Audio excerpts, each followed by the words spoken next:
Les premiers fils télégraphiques suivaient généralement les voies de chemin de fer qui se développaient très rapidement. Mais comment surmonter l'obstacle des mers et des océans?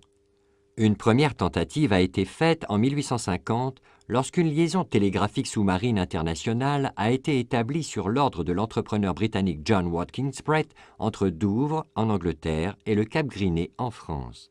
Il s'agissait d'un simple fil de cuivre mal protégé qui a été remplacé l'année suivante par un câble plus résistant.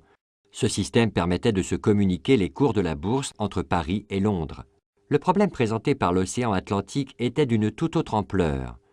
Néanmoins, l'homme d'affaires américain Cyrus W. Field a organisé la pose d'un câble télégraphique sous l'Atlantique en 1858. La reine Victoria, en Grande-Bretagne, et le président des États-Unis James Buchanan s'en sont servis pour échanger des télégrammes de félicitations. Malheureusement, la ligne est tombée en panne au bout de quelques semaines.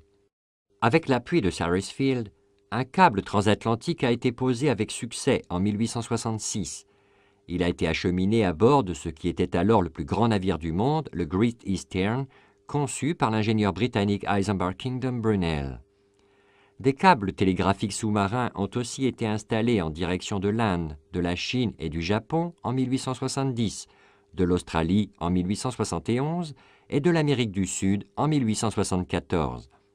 En 1880, plus de 150 000 km de câbles avaient été posés dans le monde.